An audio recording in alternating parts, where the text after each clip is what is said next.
जी हाँ, तो बड़ी खबर आ रही है। राजस्थान की भाजपा सरकार के मंत्रिमंडल फेरबदल और विस्तार की सुगबुगाहट तेज हो चुकी है। प्रदेश अध्यक्ष मदन राठौर और वरिष्ठ ने मंत्री जोगाराम पटेल के साथ मुख्यमंत्री भजनलाल शर्मा मौजूद हैं।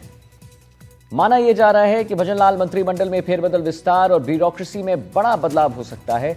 नॉन परफॉर्मेंट मंत्रियों को रिप्लेस भी किया जा सकता है। नए चेहरे भी देखने को मिल सकते हैं, मंत्रिमंडल में शामिल किए जा सकते हैं। इसकी भी संभावनाएं जो हम आपको बता रहे हैं। बड़ी खबर है इस वक्त की। कुछ मंत्रियों के विभाग बदले जाने को लेकर भी अटकलों का बाजार गर्म है। दिल्ली से मिले दिशा निर्देश के बाद ही राजस्थान सरकार में बदलाव किया जाएगा। 1 साल के अवसर पर पीएम ने जिस तरह से मुख्यमंत्री भजनलाल शर्मा की तारीफ की थी, उससे माना जा रहा है कि अब सीएम के पास प्रदेश में फेरबदल, विस्तार के लिए भी फ्री हैंड होने वाला है। हाल ही के दिनों में आयोजित कार्यक्रमों में भी अधिकारियों को ये ताकीद करते हुए भी नजर आए हैं कि उनका पूरा रिपोर्ट कार्ड उनके पास है। ऐसे में सीएम जयपुर से लेकर उपखंड स्तर तक नॉन परफॉर्मर अधिकारियों की भी अहम पोस्टिंग से छुट्टी कर सकते हैं। इस वक्त की बड़ी खबर है, राजस्थान की भाजपा सरकार के मंत्रिमंडल फेरबदल और विस्तार की सुगबुगाहट तेज है। प्रदेशाध्यक्ष मदन लाल राठौर और वरिष्ठ मंत्री जोगाराम पटेल के साथ मुख्यमंत्री मौजूद हैं। सोमू आनंद हमारे साथ लाइव जुड़ गए हैं, हमारे सहयोगी हैं।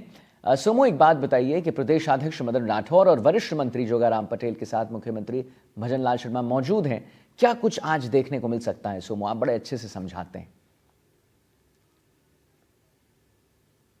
और देखिए, कुछ वरिष्ठ नेताओं से दिल्ली में मुलाकात हो सकती है। ये दौरा महत्वपूर्ण इसलिए है क्योंकि प्रदेश अध्यक्ष और मुख्यमंत्री, जो कि सरकार का चेहरा है, और संगठन के जो मुखिया हैं, दोनों दिल्ली में मौजूद हैं। जाहिर तौर पे सबसे बड़ी बात जो चर्चा इस बात की है कि मंत्रिमंडल विस्तार को लेकर के वरिष्ठ नेताओं से जो सलाह मशवरा है वो किया सकता है।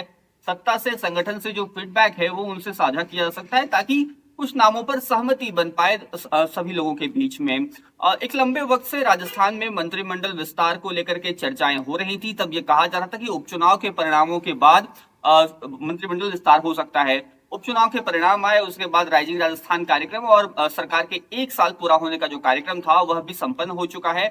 अभी अब वो ऐसा फेज है जहां पर मंत्रिमंडल विस्तार सरकार कर सकती है, क्योंकि कुछ दिनों के बाद विधानसभा का सत्र भी शुरू होगा। तो बहुत संभव है कि विधानसभा के आने वाले सत्र से पहले ही मंत्रिमंडल का विस्तार किया जाए। इसीलिए सत्ता के मुखिया और संगठन के मुखिया दोनों ही दिल्ली में मौजूद हैं, जहां वे वरिष्ठ नेताओं से मुलाकात करेंगे और अपनी तरफ से उनके जहन में जो नाम है, जो अलग अलग क्षेत्रीय जातीय समीकरणों को साध सकते हैं, उनके बारे में चर्चा करेंगे। सोमू, ये भी बात सामने आ रही है कि ब्यूरोक्रेसी में भी कुछ चेंजेस हो सकते हैं, कुछ नए चेहरे देखने को मिल सकते हैं। तमाम जो पोस्टिंग्स है, अहम पोस्टिंग जहां है वहां पर उन लोग को लाया जाएगा जो परफॉर्म करने वाले आईएएस ऑफिसर्स, आईपीएस ऑफिसर्स हैं। क्या चेंजेस ब्यूरोक्रेसी के इस पूरे मतलब मैं कहूँ एक स्टोर में देखने को मिल सकती? देखिए, सबसे महत्वपूर्ण बात ये है कि सरकार ने अपने साल भर पूरे किए हैं, और इन साल भर में कुछ महीनों के बाद, जब सरकार आई थी उसके कुछ महीनों के बाद उन्होंने ब्यूरोक्रेसी में बहुत बड़ा परिवर्तन किया था।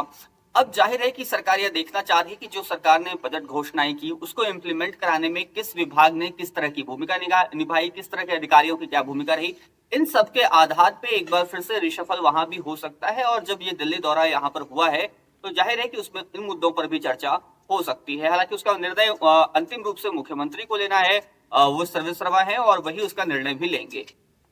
चलिए, ठीक है सोमू, बहुत बहुत धन्यवाद महत्वपूर्ण जानकारी देने के लिए, हमारे दर्शकों तक ये अच्छे तरीके से समझाने के लिए। तो जैसा कि सोमू ने बताया कि जो नॉन परफॉर्मर मंत्री हैं उनको हटाकर नए मंत्रियों को, जो परफॉर्मर मंत्री हैं, थिंक टैंकर्स हैं, उनको लाया जा सकता है। फिलहाल हम बढ़ते हैं अगली खबर।